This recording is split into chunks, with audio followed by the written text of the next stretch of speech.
लेकर क्या दिशा निर्देश जारी किए गए? देखिए, जनपद मेरठ में जो नाले खुले हुए हैं, खासकर जो हमारे बड़े नाला हैं, आबू नाला फर्स्ट सेकेंड और ओडियन नाला, जब कहीं कहीं पे उसमें स्लिपरी पैच है या कहीं पे स्किड करने की संभावना रहती है।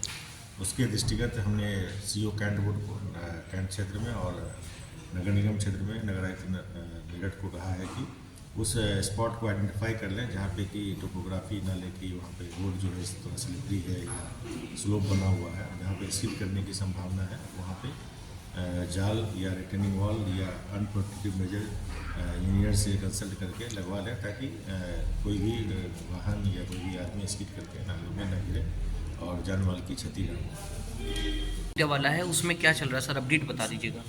एक कर लें तो। सर एसआईआर को लेकर क्या अपडेट है सर, जो एसडी डेटा का ये जनपद में जो विशेष प्रकार पुनरीक्षण की कार्रवाई के तहत जो वीएफ डिजिटाइज हुए थे उसमें डेटा का मैपिंग भी हुआ था।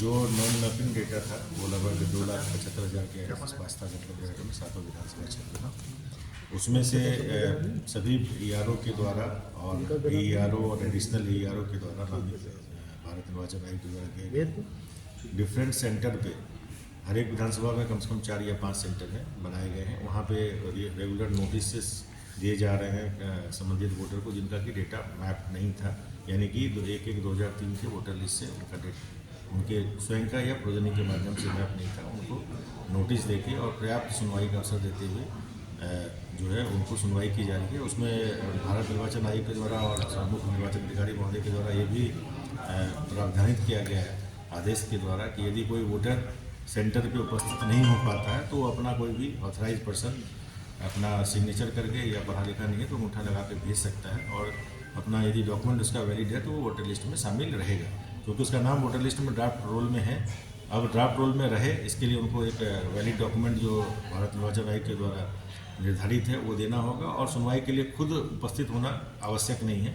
चाहे तो वो उनका कोई प्रतिनिधि जिसको ऑथराइज कर दे वो भी जाके वहाँ पर सुनवाई करा सकते। ठीक है सर, लेकर क्या दिशा निर्देश जारी किए गए?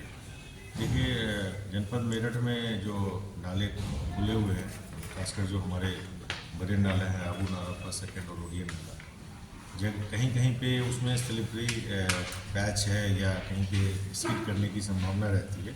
उसके दृष्टिगत हमने सीओ कैंट बोर्ड को कैंट क्षेत्र में और नगर निगम क्षेत्र में नगर आयुक्त मेरठ को कहा है कि उस स्पॉट को आइडेंटिफाई कर लें जहाँ पे कि टोपोग्राफी ना लेके वहाँ पे रोड जो है इस तरह स्लिपरी है या स्लोप बना हुआ है, जहाँ पे स्किड करने की संभावना है, वहाँ पे जाल या रिटेनिंग वॉल या अनप्रोटेक्टिव मेजर इंजीनियर से कंसल्ट करके लगवा लें, ताकि कोई भी वाहन या कोई भी आदमी स्किड करके नाले में न गिरे और जान माल की क्षति न हो।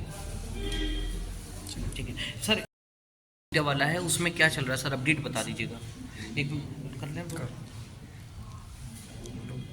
सर एसआईआर को लेकर क्या अपडेट है सर, जो एसडी डेटा का जनपद में जो विशेष प्रकार पुनरीक्षण की कार्रवाई के तहत जो वीएफ डिजिटाइज हुए थे उसमें डेटा का मैपिंग भी हुआ था। जो नॉन मैपिंग डेटा था वो लगभग 2,75,000 के आसपास था जनपद मेरठ में 7 विधानसभा क्षेत्र में। उसमें से सभी ईआरओ के द्वारा और ईआरओ और एडिशनल ईआरओ के द्वारा नामित भारत निर्वाचन आयोग के द्वारा किए गए डिफरेंट सेंटर पे, हर एक विधानसभा में कम से कम 4 या 5 सेंटर हैं बनाए गए हैं। वहाँ पे रेगुलर नोटिस दिए जा रहे हैं संबंधित वोटर को जिनका कि डेटा मैप नहीं था, यानी कि 1/1/2003 के वोटर लिस्ट से उनका डेटा उनके स्वयं का या प्रोजनी के माध्यम से मैप नहीं था। उनको नोटिस देके और पर्याप्त सुनवाई का अवसर देते हुए जो है उनको सुनवाई की जा रही है। उसमें भारत निर्वाचन आयोग के द्वारा और मुख्य निर्वाचन अधिकारी महोदय के द्वारा ये भी प्रावधानित किया गया है आदेश के द्वारा कि यदि कोई वोटर सेंटर पे उपस्थित नहीं हो पाता है तो अपना कोई भी ऑथराइज पर्सन अपना सिग्नेचर करके या पढ़ा लिखा नहीं है तो अंगूठा लगा के भेज सकता है, और अपना यदि डॉक्यूमेंट उसका वैलिड है तो वो वोटर लिस्ट में शामिल रहेगा, क्योंकि उसका नाम वोटर लिस्ट में ड्राफ्ट रोल में है। अब ड्राफ्ट रोल में रहे इसके लिए उनको एक वैलिड डॉक्यूमेंट जो भारत निर्वाचन आयोग के द्वारा निर्धारित है वो देना होगा, और सुनवाई के लिए खुद उपस्थित होना आवश्यक नहीं है। चाहे तो वो उनका कोई प्रतिनिधि जिसको ऑथराइज कर दे वो भी जाके वहाँ पर सुनवाई करा सकते हैं। ठीक है।